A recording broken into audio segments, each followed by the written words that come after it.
Month of May is off to a hot start for our Seattle Mariners, taking down the Astros, and then so far splitting the series with the Texas Rangers. What do the Mariners have in store for the third game of the series versus the Texas Rangers? And what have we seen out of the Mariners offense? Welcome to episode 7 of the Hit It Here podcast, whether you're with us on Spotify or YouTube. And today we're going to get into some of the numbers for the Seattle Mariners so far in May. Joe, let's talk a little bit about the pitching staff. Well, in our notes, we wrote pitchers are lit, and that's there's nothing else to be said about them. I mean, there's a lot to be said. They've been phenomenal, lights out. You can't touch them except for like one hit every once in a while. Bryce Miller shoved against the Astros. We were a little worried, coming off of his start against Oakland, whether or not it would translate to pitching in a bigger environment, home, with more than 2,000 fans. Yeah, there were 42,000, by the way. Just 40,000 more. Just a quick little jump in escalation there in terms of crowd volume. And against a lineup that, is a bit more potent, theoretically, on paper, than the Oakland Athletics. And dude still shoved. It was Miller time for the entire game. It was a great game overall. We know Logan Gilbert was dancing with perfection before the 7th inning hit, Marcus Semien, and, it didn't work out for him in the end there. But dude, he had 10 Ks. Yeah, but while striking out 7 in a row at one point. He tied is that tying the record, or is that one behind Mariners record, right? Yeah, sorry, yes. I didn't know if that was one behind Mark Langston or if it was. Yeah, it was Langston and Castillo did it against the White Sox to start the game Langston last year. That's right. Couldn't really figure it out in that 7th inning whether or not he lost a little bit of velo or control. That walk to Adolis Garcia was pretty huge. He was swinging at that pitch high and inside the entire game, and he just happened to lay off in that at bat.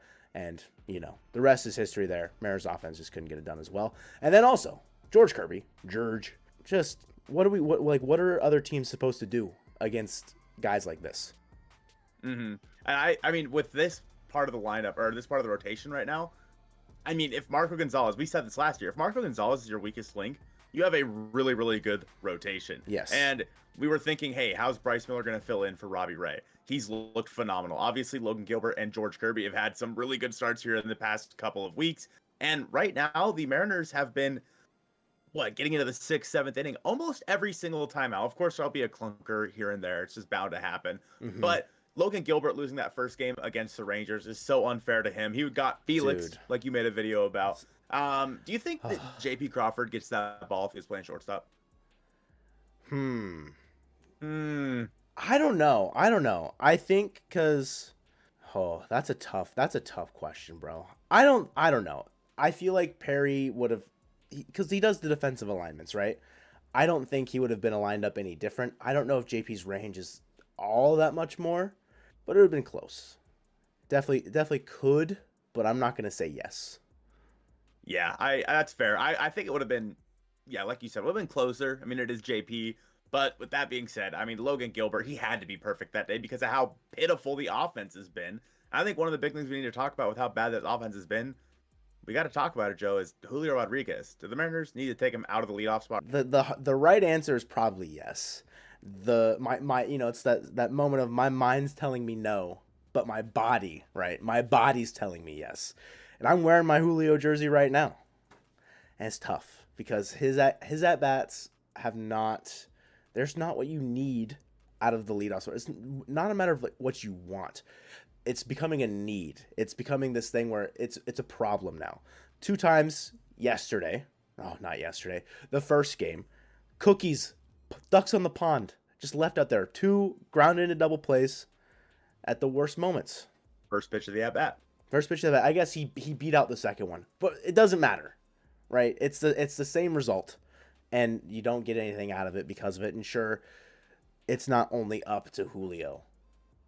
And that's been proven in games that we have won, where there's production out of other spots in the lineup. Our best hitting spot in the lineup right now is the 6th hole, for whatever reason. I don't know if you need to put Julio down in that 6th spot, maybe, get a little funky with the luck there, try and, reverse jinx him into getting some easier pitches, but I don't know if he's pressing, he's trying to do too much, what it really is. What are your thoughts, I guess, on moving Julio out of the leadoff spot? Yeah, no, dude can't be in the leadoff spot right now. I think he is a black hole in this lineup. He's putting up the most non-competitive at-bats in this lineup right now. He's a guy that is currently getting the most at-bats per game of anybody on this team, and he's putting up the worst at-bats. So it just makes no sense to keep him in that leadoff spot. It doesn't have to be for, the rest of the year. And this is Yeah. something I've seen a lot on Twitter about moving him down. But I don't know. I think that if you move Julio down to that 6 spot, I think 6 is a good spot for him right now. 5 or 6. He should not be leading off for you. He shouldn't be getting most of your at bats. I think almost everybody else in this lineup, I'd rather have Tom Murphy getting more at bats right now than Julio Rodriguez. That's a bold statement. I get it.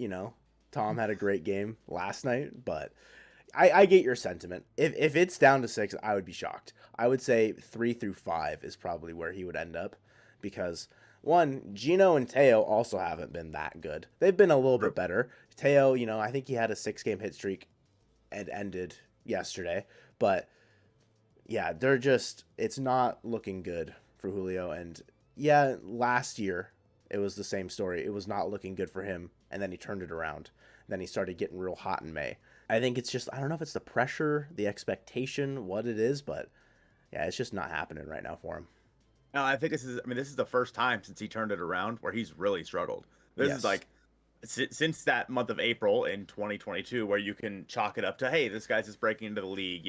This is just a turning point for him. Now it's like, hey, this is actually a slump, a struggle that he's going through. He's an established hitter in the league, and they know how to pitch to him now. I mean, I think I saw an article might have been Divish about like throw a couple fastballs in and then breaking balls away. It's like, and I think he said in that article, it's not new. That's something that pitchers have always done throughout the history of baseball. But Julio can't figure it out, and I think it's a win for him. I don't think it's an if he figures out how to do that. I don't think this is the player that he is. I think Julio's way too good of a player to be in this slump for the rest of this year.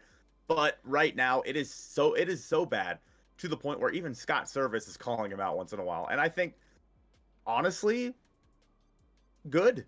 I think Julio needs to get called out a little bit and say, hey, man, like, you're making really bad swing decisions. You're swinging at the first pitch. You're swinging out of your freaking shoes. Maybe just take a step back, take some swings for the team here instead of for yourself. And I don't think Julio's a selfish guy whatsoever, but he's trying to break out of the slump by hitting a 700-foot home run. And that's not going to happen. So it's like he's trying to play hero ball every single time he's up. And the rally against the Astros in the second game, he had a pretty key base hit in that rally as well to keep it going. And that looked like almost to be like a turning point. And even with the home run on Sunday in the final game, those two at-bats in conjunction with each other so close together seemed like something where, all right, maybe this is where he finally finds his groove. And unfortunately, just haven't seen it in the first 2 games against the Rangers. And yeah, not to stick on this Julio point too long because we got to move on, but there was a point in today's game where he didn't get time called with Heaney up on the mound, and he was pretty upset about that. And then he struck out on the next pitch, and you could tell how frustrated he was with himself at that point. I mean, he was yelling at him. He wasn't yelling at the umpire. Yeah. He was yelling at himself and just how mad he was at the whole situation. Yeah, it's that internal struggle. So who do you think should lead off then if Julio's taken out of that spot? When he's healthy, he's going to be back in the lineup tomorrow. Probably it will be JP. I would say he's got the veteran leadership and the captain aspect to him. Scott, I feel like he's earned Scott's trust, and he sees the ball well. He gets on base. He may not hit for a super high average. He's hitting the ball well this year, but he has been walking a lot. I think it's a good guy to have up there. I think it'd be too early to put a guy like Caballero up there. Yes, he's the cock of the walk right now. He's strutting his stuff. He might be the perfect guy for it when he's seen a bit more time, but I think JP would be my first pick. Yeah, and honestly, I would not be shocked to see Julio get the day off, I guess, on Wednesday when you guys are watching this. You guys have probably already seen the lineup by now. I wouldn't be shocked to see him get another day off, with Thursday being a day off as well, just to, hey, kind of cool yourself down, just sit there, relax. Don't even go in the cage. Just get your mind right. Don't do anything today except for sit your butt on the bench and watch a baseball game. Cheer on your teammates. Please. Maybe Trammell gets a start out there. I know, Pollock, he got a DH day yesterday, so I wouldn't be surprised if the outfield was Kelenic, Trammell, and Teoscar. Yeah, I agree with that. And I think that even if Julio gets the day off, you'll still see a lot of fans out in center field. Joe, the J-Rod squad, tell us about it. Colton and I are excited to bring you guys Member of the Month. If we ever reach a threshold of 50 members or more, click join in the screen right now and become a member. Trust me, it's going to be worth it after you hear this. We will be giving away 2 tickets to the J-Rod Squad section to some random member at the end of each month. Regular season month, I should say. And the member of the month is going to be every regular season month that we hit 50 members. At the end of the year, we're going to have the member of the year giveaway. We're giving away a Julio Rodriguez autographed baseball, some merch from us, as well as some other fun prizes. So make sure you hit that join button down below. And hey, just maybe give some members while you're at it. Smile. Tyler, Accent, we see you. We appreciate you guys from the stream. And if you're trying to save up some money to be able to afford a membership to the Mariner Mojo channel, why not get this Julio Rodriguez piggy bank? Yeah, that's right. Foco is releasing a Julio Rodriguez piggy bank bobblehead. It's a very different design, but it's a cool design. Maybe put a quarter in there every time Julio strikes out. You'll be rich by the end of the season. Put a quarter in there. Be able to afford your way into the J-Rod squad or afford to give us some memberships. And hey, maybe we'll give you some J-Rod squad tickets instead. With JP sliding up into a leadoff spot, that takes a pretty productive hitter out of the bottom of our lineup should Julio move down. We've seen a lot of really, really good production out of the bottom of our lineup. Tom Murphy hit a 2-run jack and a double in yesterday's game. Caballeros looked great down there. Colton, any worries about the bottom of the lineup should JP move up? How are you feeling about that? I think what we've seen out of Colton Wong has given me a little bit of hope. He's looked pretty good recently, along with Jose Caballero.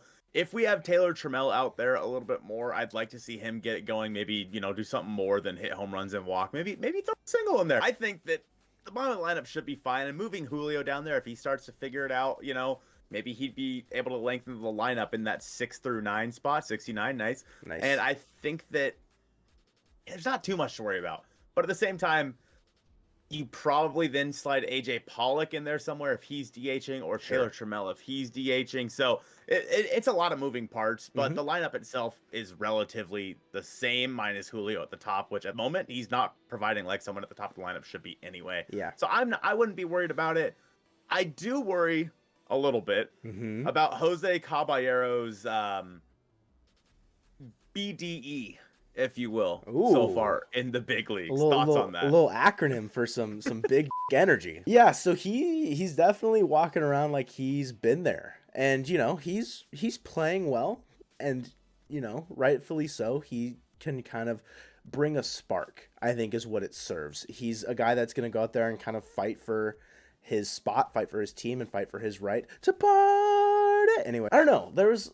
I'm worried it's getting too much, because it's 3 games in a row now where there was the incident with Maldonado at home plate. He was up to bat and he's like, "Get back in the box," blah, and Caballero's like, "What'd you say to me?" And it's just like, okay, now the benches are clearing, what's going on? You have the tag on Semien yesterday where he's like, "Whoa, careful of my shin. I've got glass bones, buddy. Relax. I don't want to get hurt again." I don't know if he's ever been hurt in his career. And I wouldn't even call it an incident, but his use of the pitch clock in the second game. One, he didn't. Okay, Dave Sims, hold on. He said, "Oh, he sold that hit by pitch really well." Dude didn't even swing his hand. If you feel like you want to sell the pitch by getting hit in the hand, you got to shake that baby. Shake it like you're trying to pack a can of dip or something. Do something. He was like, "Ah, that hurt." No, you got to sell it. And, replay, they're going to find out that it did hit the knob anyways, but still, you got to sell a little bit more. And then he's walking back, taking his time, doing his thing, and as soon as he gets back in the box, he's got his hand up ready to call time. And if I'm on the Rangers team, I'm surprised. If he's playing tomorrow, I wouldn't be surprised if he gets plunked by the way his antics have kind of been I'm not even addressed, the way that they're being presented, because it looks like he's just kind of being a jackass. But from our end, he's providing a spark, right? Yeah, and I think overall for a lot of that, the thing on Semien, that was a little weird to me. I mean, you have a 10-year vet, and then you have a 10-game rookie, and you're slamming a tag down. I get it. I think he's just trying to get the tag down there quickly. It's just right. Looking at it, it's like, oh, he smacked his shin pretty hard. And I don't know. He's causing a lot of problems that aren't necessary. And so far, none of them have been a big deal. I mean, the benches clearing thing was the biggest thing, and I blame that more on the umpire and Martin Maldonado. Sure. But it's starting to become a pattern where Jose Caballero is the one mixed up in all of these things. Yeah, there's a common factor here, and it's him. And I think like his use of the pitch clock, I think is perfect. I think that pitchers are stupid. Plain and simple. I think that pitchers are stupid because if they're complaining about a guy waiting till 8 seconds, but then the pitcher can hold the ball till there's 1 second left on the clock, it's like you're just giving all the power to the pitcher at that point. Yeah. And of course, there are kinks in the system. We knew there would be coming into the season. There were going to be kinks in the system for how this whole pitch clock thing was going to work out. But Jose Caballero and a lot of the Mariners batters, I think Cal's done it too. They have used that pitch clock and waited until that 8 second mark because that is their time. Yeah. After the 8 second mark, it's the pitcher's time, and you just have to stand there at the mercy of the pitcher. Mm-hmm. So I think that the way Caballero is using it is fine. It's just I think it's his mouth that's getting him in more trouble than necessarily that. He's jawing a lot back and forth, which is there's a place for it, right? And in a team, if we were say 8-28 instead of 18-18, the jawing might look a little worse.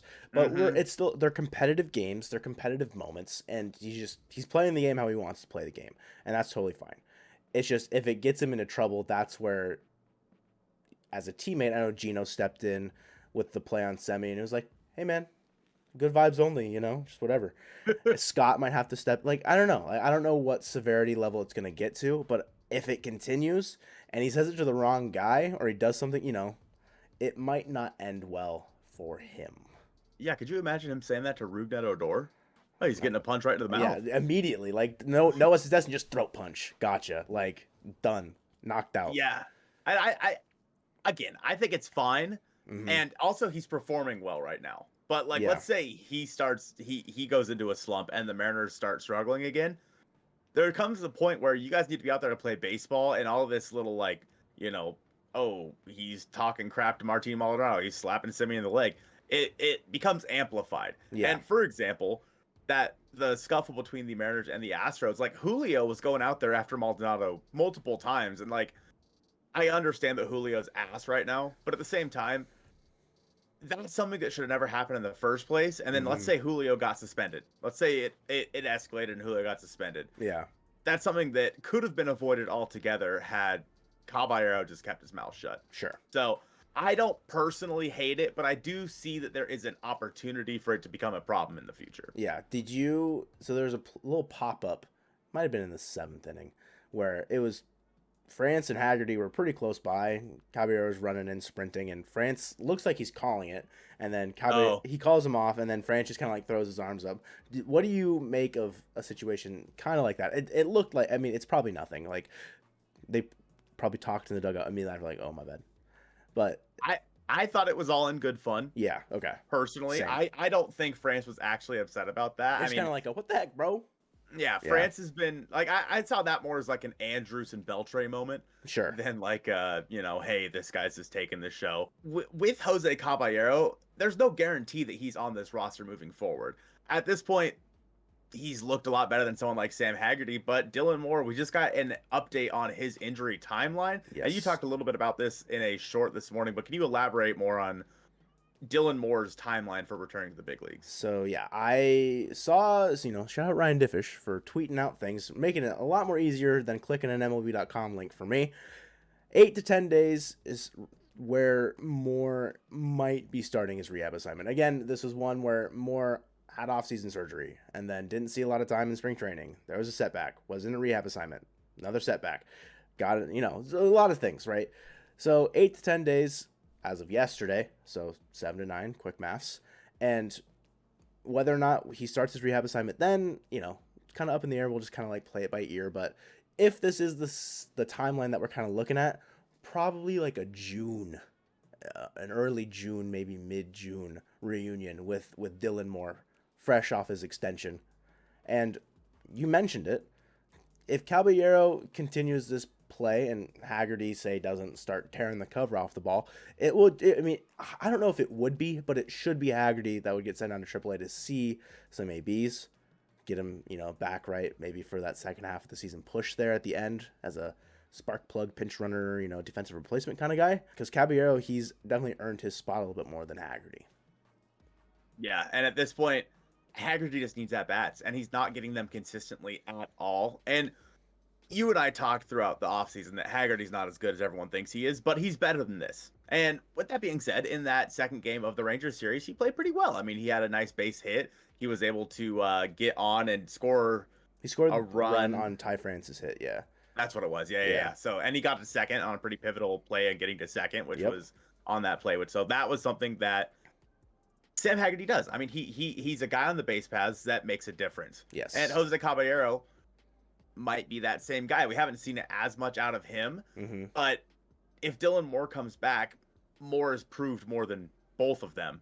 So he's a guy that is he's going to be on the 99% roster. Sure he's going to be on the roster. So if one of those guys has to go down, it's probably going to have to be Haggerty. And last year, Haggerty went down and then came back up and was a spark plug for the rest of the season for the Mariners in the second half. It could be a similar story this year. Who knows? But I think adding back guys that have been hurt is a really big deal for this Mariners team that struggled in April, has looked decent in May. One guy they're really missing right now is Andres Munoz, so we got an update on him as well, right? Well, unfortunately for Munoz, it isn't a good update from Ryan Divish. Munoz, the guy that we didn't know when we were really getting back, and there was rumors maybe in Oakland, and then it gets pushed back to maybe the first series back home against Houston. Update, as of yesterday, got a platelet-rich plasma injection shot in his shoulder, whatever the heck that means, but, just injury things. He won't be ready to go out and rehab until the end of the month. That's another 2-3 weeks, and that is just the rehab part, right? So he had a little bit more inflammation in that shoulder, and it's basically just another setback for Andres Munoz, which kind of seems just like, Mariners' luck for injuries this year, just another setback after another setback. Robbie Ray was like, maybe he's only out a month. Tommy John. So I would not be overly optimistic we see Munoz by, I don't want to say the All-Star break because that seems like such a far ways away, even though it's only 2 months. But I'm gonna say it, the All-Star break. Yeah, I wouldn't be surprised if he's not back until the All-Star break. After. So it's one where the bullpen, they've been really, really good. It could be even better with Andres Munoz, but we keep on keeping on with the guys. Juan Ten looked great out there in the 9th inning. Got electric stuff. Glad to see him get some usage there. Didn't have to have. It wasn't time for Paul Sewald to pitch, which was great. Save him for today's game, as it is. That would have been a really good segue into today's game. But first, we have to talk about Evan White. Evan White, the Bronicle son, if you will. Poor guy. Basically dead, I think.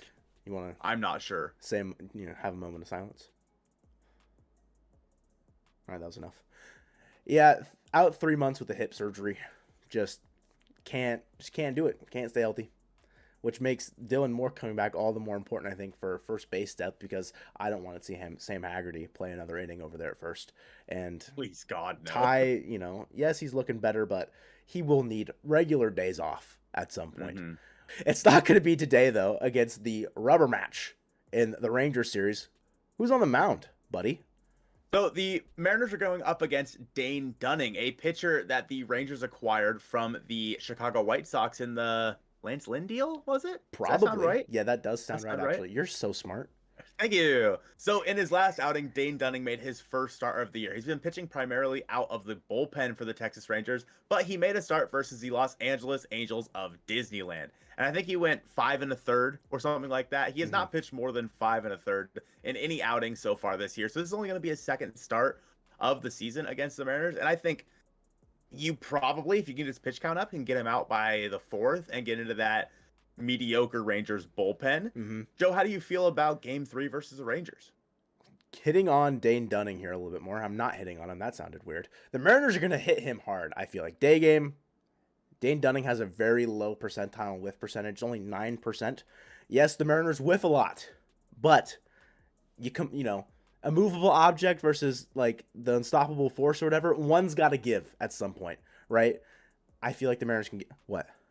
Julio Rodriguez on that whiff percentage says, hold my beer. Regardless, whiff percentage is low. The chase rate is low. Fastball velo is low. Unless Dane Dunning has this magical slider that I don't really know about. I'm seeing a slider on his pitch distribution. It's chalked. We'll get to the Rangers bullpen early. We've got La Piedra on the bump. He's going to go out and shove. Gilbert and Kirby did master classes against one of the top offenses in baseball so far this year. There's no reason why Castillo can't go do the same thing. Yeah, and Castillo did go 7 innings against the Houston Astros on City Connect debut night. Mm-hmm. He did give up 4 earned runs, which was, not what we're used to seeing out of him. It's most earned runs he's given up in a start so far this year. Yeah. And for the Rangers and against the Mariners pitching staff, it's actually been insane that the Mariners have been able to hold arguably the best offense so far in the American League in terms of batting average on balls in play and runs scored and so on and so forth. Yes. The Mariners have held them to 2 runs thus far. That's pretty wild to think about. That's how good this pitching staff has been. Mm-hmm. We already knew they were good. I mean, in the terrible month that was April, the Mariners pitching staff was still towards the top of the rankings, and they've been somehow even better in May. Yeah. And I think that's why we see the Mariners now off to a 5-2, 6-2, 6-2 start so far in the month of May. Mm-hmm. 4 wins away from matching their win total from last May in 2022. I think that's wild to think Isn't about. that wild? They're 4 wins away. They could have that by next Monday. So I think La Piedra, he's going to be amazing. The Rock, they don't call him The Rock for nothing. He's going to go out there. He's going to shut down this offense. Or randomly, the Rangers are going to wake back up. And they're going to say, hey, our 318 batting average on balls in play. Yeah, that's who we are compared to the Mariners' 272 batting average on balls in play. The Mariners have to get to Dane Dunning early. That is what I think matters, because if this Rangers offense is anything like it's been the entirety of this season, the Mariners are going to have a tough time on the mound tomorrow, even with Luis Castillo up there. He's incredible, of course, but I will not feel safe against this Rangers lineup right now unless we have 3 or 4 runs on the board. Yeah, I think they smell blood in the water, and then they strike. That 7th inning against Logan Gilbert, no one saw, I think, base runners coming for the Rangers at any point against Gilbert that night. And then, boom, there was 3 in a row. It's like, well, SOL at that point. And, sac fly. I had this fleeting thought where if it was a little bit closer to the foul line, Teo letting it go. And that would have been that would have caused Mariners Twitter to go into just the biggest conniption fit, I think, of the season so far. The Rangers offense, when they need to, it looks like they get that clutch hit. Didn't happen in game 2, but if we don't put up those runs, they're always within striking distance. The Mariners have the day off tomorrow before they travel to Detroit to take on the Detroit Tigers. First time we're going to be able to see Miguel Cabrera in his final season. I'm excited about that. That's going to do it for this episode of the Hit It Here podcast. Appreciate you guys watching. For Colton and Joe, we'll see you soon, and go Mariners.